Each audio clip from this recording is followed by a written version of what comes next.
Hi guys, it's Kino. Welcome to another video. So as you can probably tell from this big ass whiteboard, today's video is going to be a little bit different than usual. We're going to be talking about manifestation, and I actually got this whiteboard and markers just for this video. I'm excited. We're gonna get into it. I have not made a manifestation video in quite some time, and I'm gonna get into that a bit as well.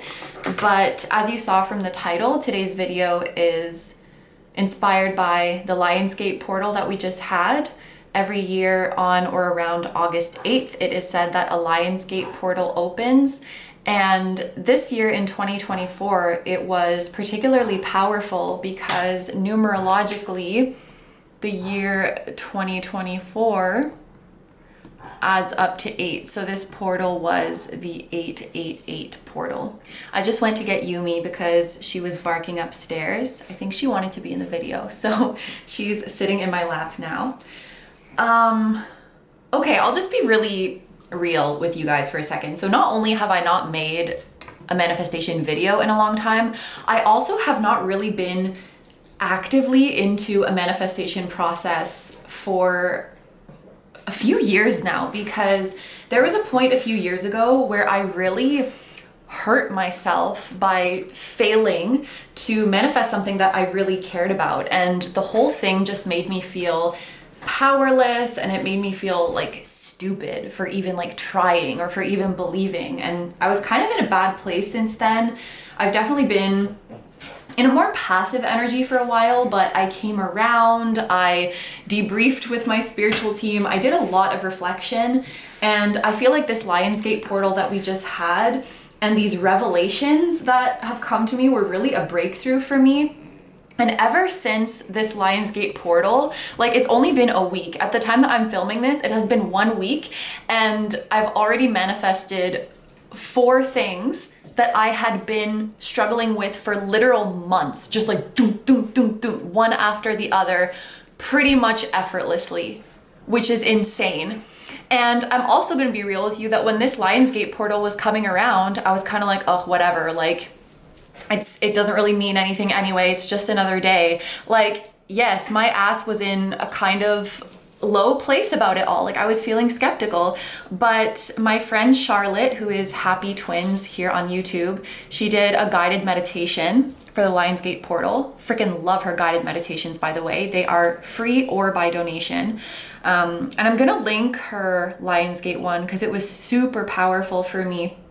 I actually did it a few days after the 8th, but it was still very potent. And today I just wanted to talk about some epiphanies that I've had since then, and some things that I disagree with when it comes to the popular narratives around manifestation in the, let's say, the New Age spirituality community. Not that I disagree in the sense that they're wrong, but I think a lot of the times, like, the talking points lack context and they can be kind of misleading. So, you know, I myself, I've made these manifestation videos in the past, and I've answered your questions sometimes about manifestations, but I've never really been completely satisfied with the answer that I gave. It always just felt like some kind of context was missing, or like we were dancing around the heart of it, but not quite getting it. And I did this meditation, I saw some crazy shit, and then I went for a run, like, shortly after, and all of these things that I've been wondering about, they all just like clunk together. Like, I saw how it all suddenly made sense, and I literally stopped my run early. Like, I cut it off early, jumped off the treadmill, I showered, and then I just started like typing all this stuff out. And in my head, I actually thought I was gonna make that video the day of, but then the messages just kept coming and coming, and I ended up writing these notes for several days, and now I feel like I'm ready to share them. I don't know how long this video is gonna be. I guess however long it needs to be. I might read from my notes, I might not. We'll see how it goes. So I'm just gonna start with the conclusion, and then we'll back it up and we'll explain it in detail. So the conclusion is, in order to manifest your desires, in a real way, in a meaningful way. It is not about being in a high vibration versus a lower one. It is not about being positive over negative. It is about being you versus not being you. If you want to manifest your desires in a real and meaningful way, so that means accurately getting the thing that you want and having it be the real thing and having it truly make you happy in the way that you hoped for and bring the actual blessings that you hoped for, you have to manifest it from a place that is you, like full stop. That is the most important thing. So what is you? You is your soul. And when you get really, really familiar with your soul, when you know everything about them, I say them, but it's really you, right? Your soul. Everything about them, who they are, what they feel like, what color they are, their density, their temperature, their sensation, what they've experienced through their incarnations. When you get really familiar with that, and when you can confidently answer, yes, this energy is me, no, that energy is not me, then you have found the key to manifesting. And on that note, I realized that back then, when I failed my manifestation a few years ago, I was not manifesting from a place that was me. I was on some bullshit. And that's why it didn't work. And I falsely believed that I just sucked at manifesting. I believed that I was stupid, or I believed that the universe was punishing me, or the universe was lying to me by giving me all these signs. And that's not it. I was not in my own energy. I was not aligned with my own soul. I'm not going to get into everything I saw in the Lionsgate meditation because that would make this video way too long. So I just want to talk about the important things that led to these epiphanies. What became very clear to me during this meditation was this practice of letting go of everything that is not you in order to manifest. There was a point during the meditation where Charlotte asked us to imagine this light emanating from our heart center.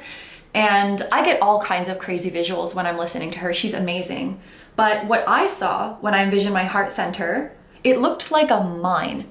And there were these miners they had these I don't know what you call them, but this kind of pick. And they were trying to hack off, I think there's two of them, trying to hack off this rock-like substance that was caked around my heart.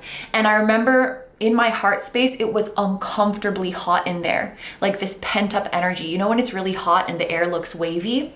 That's what it looked like in my heart space, just inappropriately hot. And they were hacking away at this rock around my heart. And when they did, and when it cracked open, this white gold light just started pouring out, exploding out and permeating everything. And then everything cooled down and everything calmed down. And that light that was coming out, that was me. That was my soul. That was my divinity. And as such, it was my ability to create and manifest. And who do you think put the rock there? I put the rock there. I caked that rock on my heart because I spent all this time trying to be more, trying to build myself up from external things to be more. But it was never about being more. The reason I couldn't manifest is because I was trying to be too much. I had taken on all of this shit that wasn't me, and it was just weighing me down, and it was misleading me. So again, if you want to manifest, you need to let everything that is not you fall away. And this is actually an easy and effortless process because letting something fall away doesn't really require action from you. Letting something fall is inaction. Holding on to these things is the action. That's the thing that takes effort. And the other thing that's important to note is that when we feel the desire to manifest something, at the end of the day, what we're really longing for is to connect to our own essence. When you're longing for that thing you want to manifest, what you're really longing for is your own soul. Because all of your soul's desires are a part of you. They're an expression of you that you want to push out. Okay, so we're gonna go with pink. I feel like pink is a cute color. This is you with your soul and the time space that you exist in. And all of your soul's deepest desires and longings are built into here. Like they are literally a part of your makeup. They are a part of you. And when you manifest, what you are doing is you're projecting or you're pushing your true essence outward into the time space around you so that you can experience your own true essence. You can experience the joy of living in this physical 3D model and like imprinting your essence onto here. What you're really doing is just expanding yourself. You're expanding and expressing your own energy. So the place from which you manifest is so important. You have to manifest from you. So I'm gonna draw something else. I literally practiced drawing this yesterday. I hope that I can do it again, girl. Okay, so now I wanna make your soul purple. We're gonna put your soul up here. The soul resides in what we often call the 5D, but actually it resides everywhere. It resides in the 4D. It resides in the 3D. It resides upward. And something that I think is, what's the word? Inherent to a soul is unconditional love, joy, inner peace. These are key parts to a soul. Every soul has its unique color and flavor, but this is really our essence because we're all an extension from source or from spirit.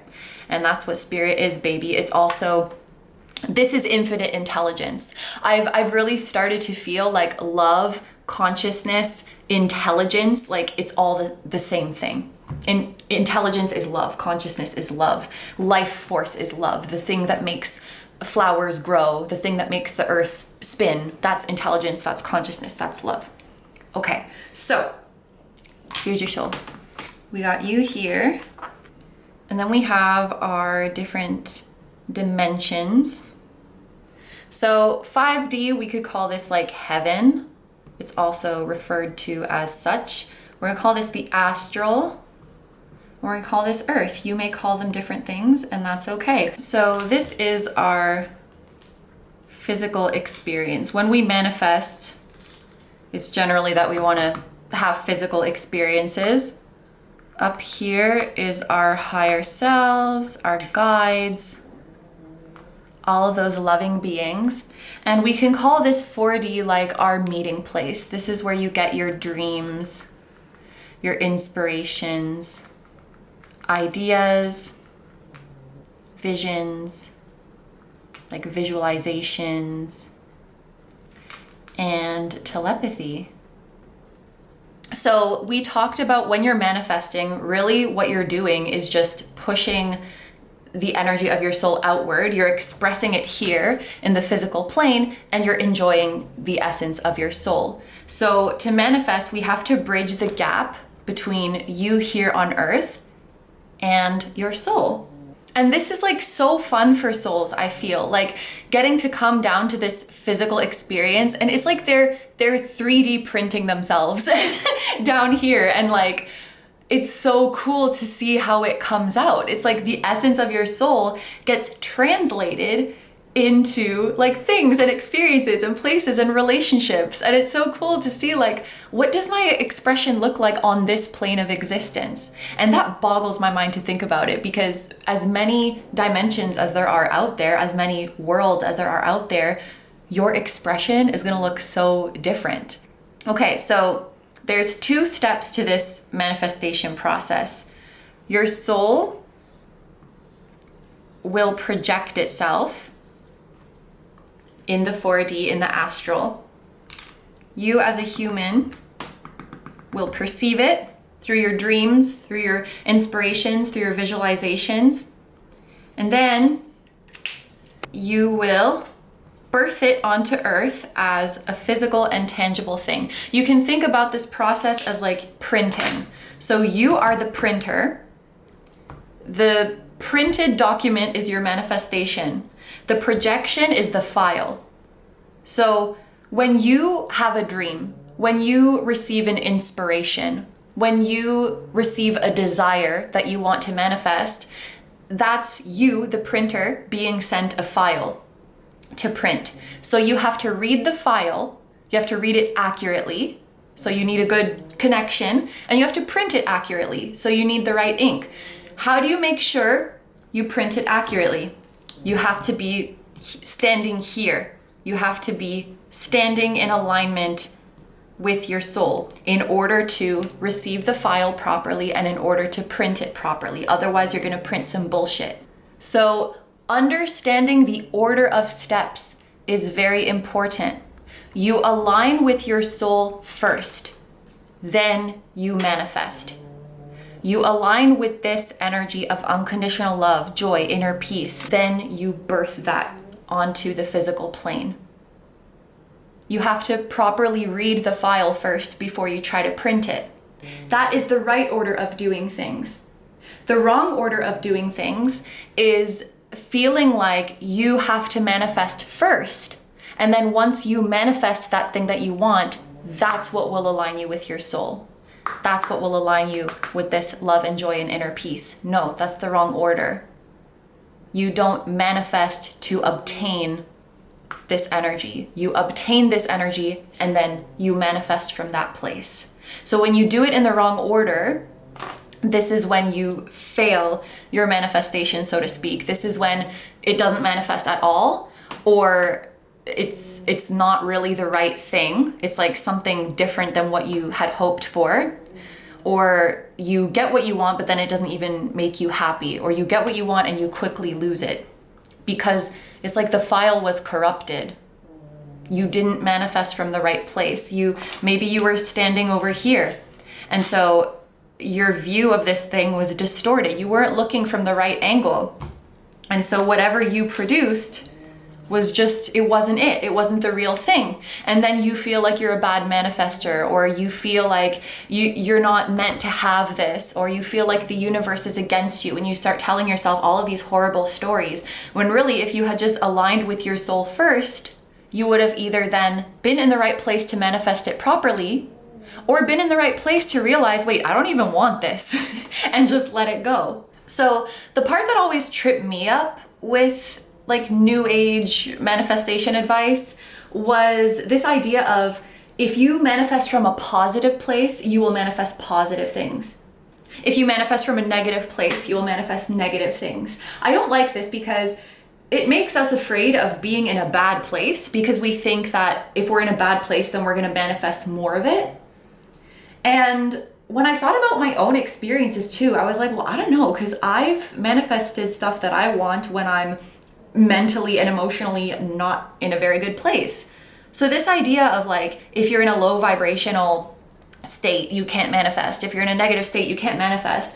It just didn't really ring true for me. And I've talked about this before, that I personally don't resonate with the terms high vibrational and low vibrational. And that's probably why I always want to use finger quotes with it. I do see what people mean when they use these terms, high vibe and low vibe. You can argue that these terms are technically accurate if you want to talk about everything in the universe having a frequency, and certain things will vibrate at a higher frequency, certain things will vibrate at a lower frequency. You've maybe seen this graphic before. Like, you can argue that this is factual, and that's awesome.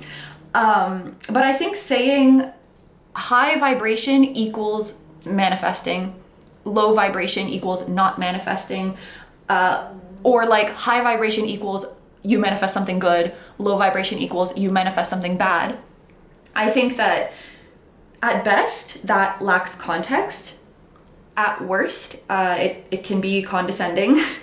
People experience low vibrational states of being all the time due to very real things in their life, like their basic needs not being met, societal factors, discrimination, oppression, abuse, violence. Like, are you going to tell them they can't manifest blessings because they're in a low vibrational state? I hope not.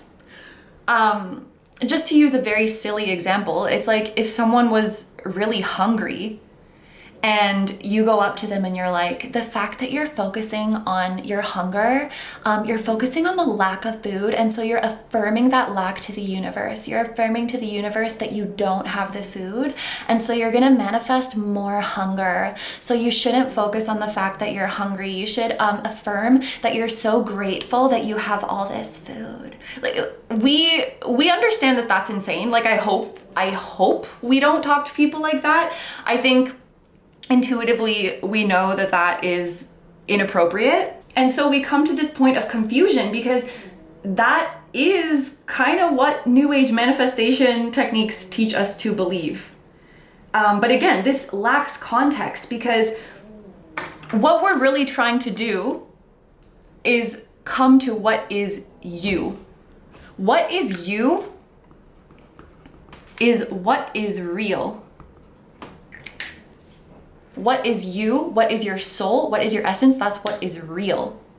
We just want to manifest from a place that is real and accurate to who we are.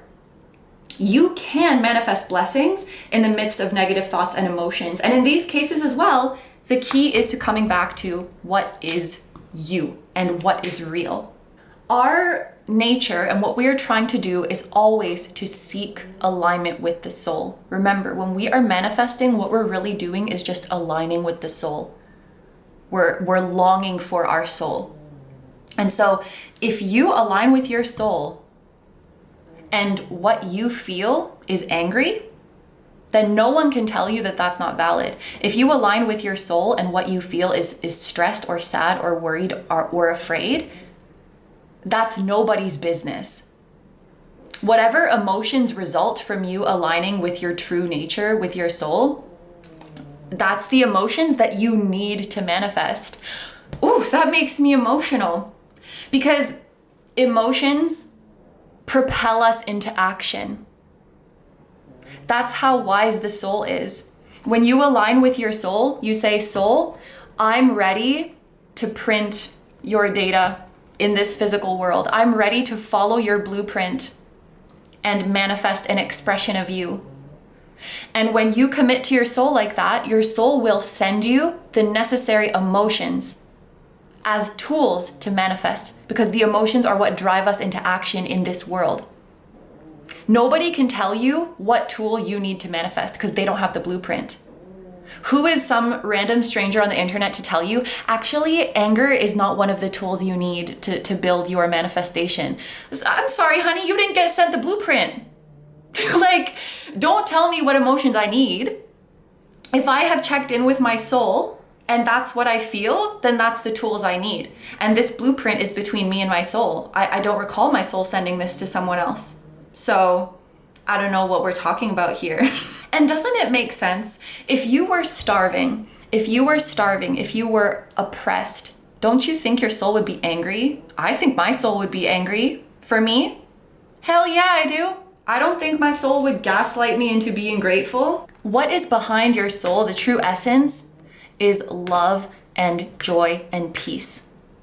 And when you're angry at your unfair situation, or when you're stressed at your negative situation, is it not because you love your life so much and this situation is fucking with your life? I can think of so many situations where love translates to anger, where love translates to grief, where love translates to worry and stress. And that anger and grief and worry and stress is exactly what you need to propel you into action and take the right actions to manifest what you want. So it's between you and your soul. This is very, very personal. The mindset and the emotional place that you need to be in order to manifest your specific desire is very, very personal. So if you check in with your soul, you let everything that is not you fall away, and you find that those negative emotions are still there, and you find that those negative emotions are an authentic expression of you right now, then you keep them. You use them. They're necessary. So I'll give another example. Should I keep... This is cute, so I'm gonna keep him. Okay, let's do another example. We have two people. They're both sad. They both want to be famous. and they're not, and they feel sad about it.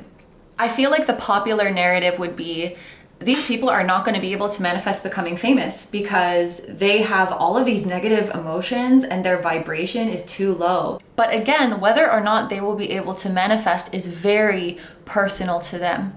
So let's say that this person here, their negative emotions look like, I feel like I'm not good enough. I feel like I'm not worthy. I feel like no one cares about me. And I want to be famous because when I get famous, then everybody's going to love me and everybody's going to pay attention to me. And perhaps this person really, when they let go of everything that is not them, those thoughts are not really them.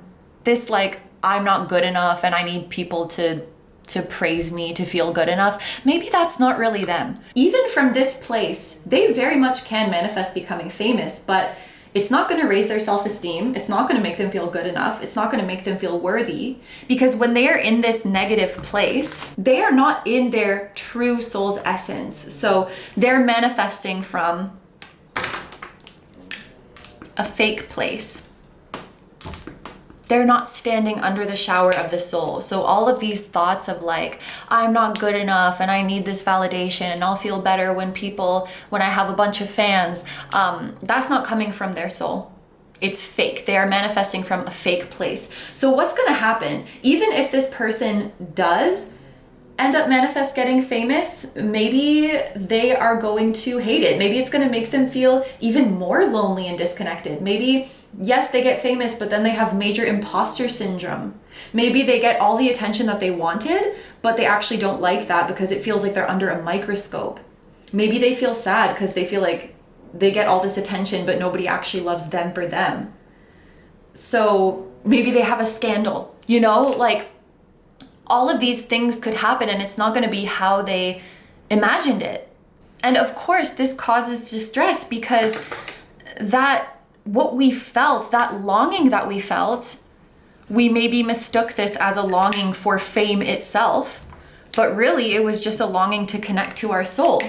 When we didn't understand that and we let these fake thoughts and emotions sit in the driver's seat and we manifested from this fake place, what we got looks so different from that beautiful energy we were longing for.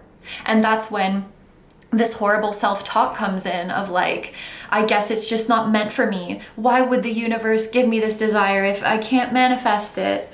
Why would this happen? We get really, really down on ourselves and it just perpetuates that negative cycle. Okay, what about this person? Maybe this person looks within and they realize why they're sad is because they have this gift. They have this gift that they love so much. Maybe they're very talented, they play an instrument and they're very good at it. And they cannot imagine themselves doing anything else for a living than playing this instrument. It's the thing that they love most in the world. Maybe they played it in past lives. Maybe their soul really loves this instrument. And they want nothing more than to make people happy through their music.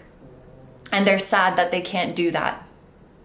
So maybe when they align with their soul, they feel that love for what they do. They feel that love for the collective. And they go, yeah, I think my sadness is real. I think my sadness is me. Then they can manifest and their manifestation will make them happy and it will be everything that they hoped for. So again, it does not matter what your emotions are when you're manifesting. If you have done the work to make sure that it's you, and that these emotions are arising from a place of alignment with your soul, then whatever emotions arise from there is nobody's business. And whatever emotions arise from there are the exact ones you need to manifest. And so you have to trust that. So really the practice of knowing what is you is so important. And how do you know that? How do you know what is really you and what is not you? Letting go of all that is not you, it's a very personal process, but I can share what has worked for me and what has worked for me very quickly.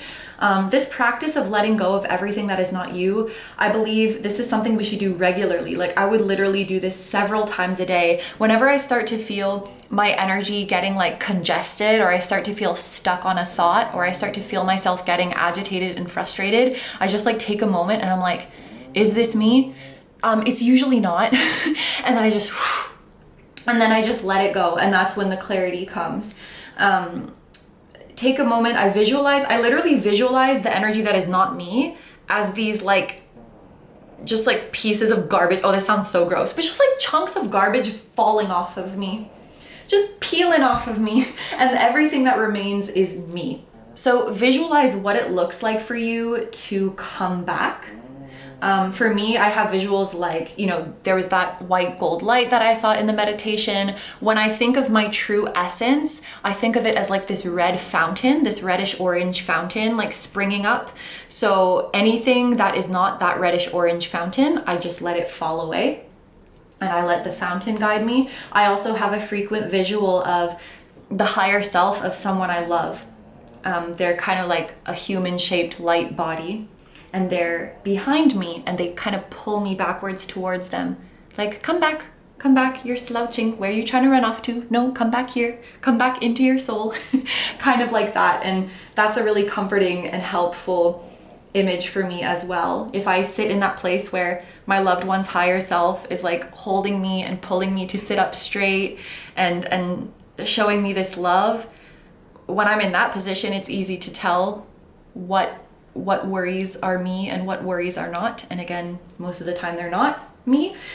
Also, something really important is doing things that make you feel like you. So doing things that you love. This is super helpful. Things that put you in your element. So for example, I love listening to music. I think a lot of us do, right? But listening to my favorite genre of music and just jamming out and like dancing by myself, that's when I really feel like myself. That's when I really feel in the element. And I have a very stubborn insecurity about my body, like my physical appearance. But when I'm jamming out to my favorite music, and when I'm in the zone like that and I'm having fun, I'm in my flow, and I ask myself like, oh, that insecurity, is that me? I'm like, no, that's not me. And it just flies away. And guess what? Speaking about that insecurity, at one point I did try to manifest fixing that flaw, and it never worked. This one time I did manifest fixing it, but it only lasted for a year. And it didn't make me feel that much better during that year. And then I ended up having to undo it because there were some complications. And so I realize now that I had manifested that appearance change from a fake place, because real me didn't want that. My soul didn't want that. I don't know what that was. Yes, I do. It was societal conditioning.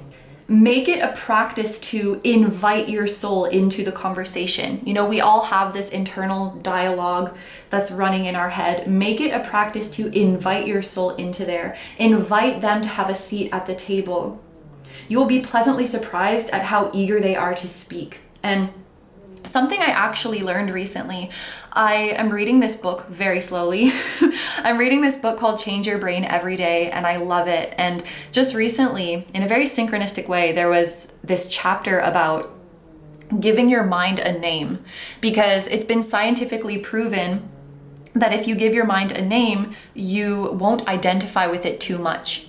And so you'll understand that like, oh, this, these harsh judgments, this anxiety, this mental chatter, like, oh, that's just my mind. Like, that's not me. And you could give your mind a name that is kind of symbolic and reminds you that it's dumb. I decided to name my mind Toonsis after Toonsis the driving cat, because cats can't drive. Who let the cat drive? It's a Saturday Night Live skit from like, I think the 90s or something. And the cat, it can't drive because it's a cat, but the humans let it drive, and then the cat drives off a cliff. And then they're like, why did we let the cat drive? And so I feel like that's a perfect name for my mind, because why did I let it drive? It's a cat, it can't drive. So yeah, maybe you can think of a good name for your mind. And so I can say in my inner dialogue, like, look, Toonsis, I know you're cooking right now. I know you think you're doing something right now, but it's my soul's turn to talk. So you can talk all your shit after, but right now it's my soul's turn to talk. And for those of you wondering, I have nicknamed my soul Ron. And you know what? Sometimes I still do get into those worries and insecure emotions, but now I just sit with them and I let them pass, and I know that it's not really me. What I don't do is beat myself up about them or get worried that focusing on my flaws is gonna manifest more flaws. And I'm definitely not gonna manifest fixing that aspect of my appearance anymore, because at the current moment, for me, because again, this is very personal, for me, I just don't see a way where I could manifest that change from a place of unconditional love and inner peace. Maybe someday in the future I will see a way to do that, or maybe there's even someone else right now in the exact same situation as me who can see a way to manifest that change in a way that feels loving and authentic to them. For me personally, at the moment, I just can't see that, and so I recognize these emotions as not me, not real, but just some conditioning that is passing through me. Like, it's not my soul's real desire. Maybe for someone else it is, that's not my business. If you are wondering about what you can and can't manifest, that's also very personal. So you ask yourself, is there a way for me to manifest this from a place of unconditional love and inner peace? And if so, what does that look like? If you ask yourself, and the answer is yes, then you can manifest it. End of story. And if you are struggling to tell whether you are in this real and authentic place, if that's hard to tell, whether you are really connected to your intuition when you are experiencing these desires, I would say to remember that trial and error is allowed, you know? If you manifest something and then it's not quite what you wanted, or if you manifest something and it doesn't make you feel how you'd hoped, or if you couldn't manifest it at all, these are valuable data points to recognize that, oh, maybe there was something in the room with you that wasn't you when you were trying to manifest. So don't be afraid of like getting it wrong. Even if you do manifest from this fake place sometimes, like I said, it's really good data points to be like, okay, where did I maybe mistake something as me that wasn't really me?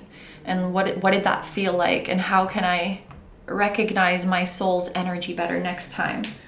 Oh my gosh, another thing I wanted to touch on. So, you know, when we talk about like raise your vibration, when we talk about think positive, when we talk about let go of the outcome, do we really need to do these things? I don't think we necessarily need to do these things to manifest. You don't necessarily need to raise your vibration, think positive, let go of the outcome. They are indirectly correlated to manifesting. They're not directly correlated. I will explain what I mean. As we saw, the key to manifesting is knowing and aligning with what is you, what is real, what is your soul. I sound like I'm on Jeopardy. And raising your vibration, thinking positive, letting go of the outcome just happens to often be a byproduct of aligning with your soul. So it's not actually the goal, but it's often a byproduct of the goal. So telling people that you need to do these things to manifest, it's like telling someone that in order to be healthy, you need to be toned or something. No. In order to be healthy, you need to eat well and exercise. And it just so happens that when you eat well and exercise, you often do get toned as a byproduct of that. So it's like we're pushing the byproduct as like the thing that you need to strive for. If you promote raise your vibration as the thing to strive for, if you promote let go of the outcome as the thing to strive for, you are cutting it off from its root. You're cutting it off from the reason that these things happen.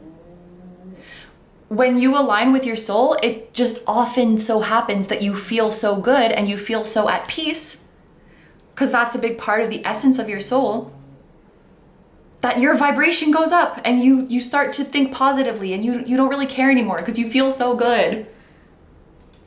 And it can kind of be harmful, question mark, to promote these things as the thing that you're meant to strive for, because then you try to do this without aligning with your soul first.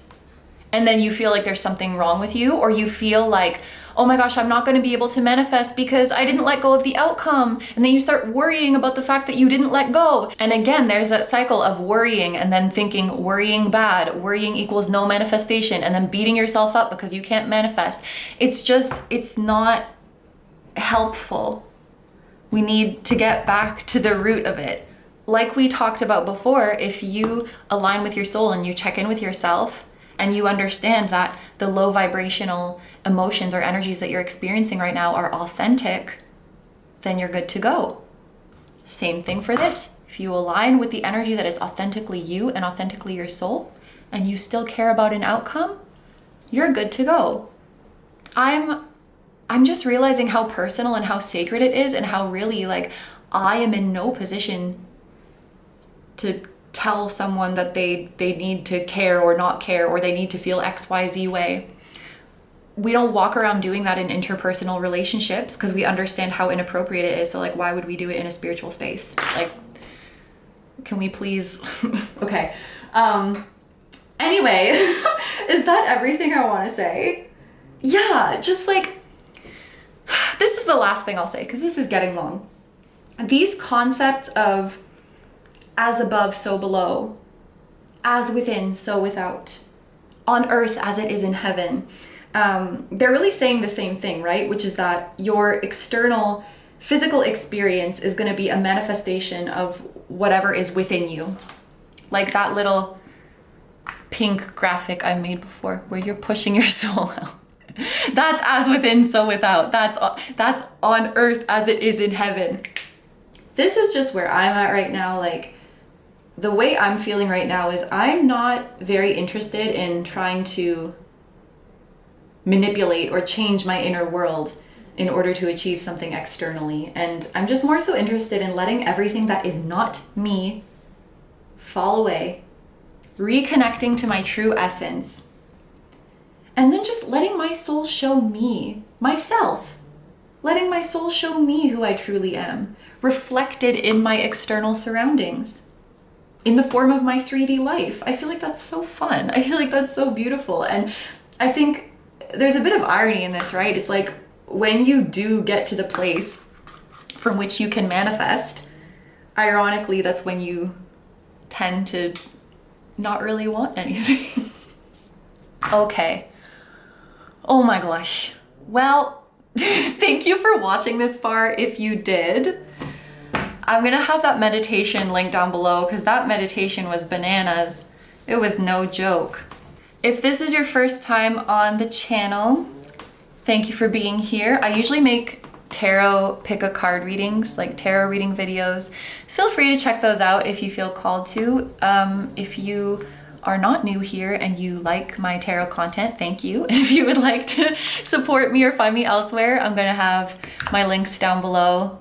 Patreon, Instagram, all that stuff. If you really want to make me happy and you really want to make my manifestations come true, you can consider donating to the GoFundMe campaign of my friend Faris. He and his family are in Gaza, and it would really mean a lot if we can help get them to safety. So I'm gonna have that link down below. And I love you guys so much, and thank you so much for watching. I'm so happy to have you here, and I hope that that was even a little bit helpful to you. I mean, if you watched it to this point, it probably resonated with you, so I'm really happy for that. Thank you so much, and I will see you guys in the next one. Bye-bye! This little baby was sitting behind my butt the whole time.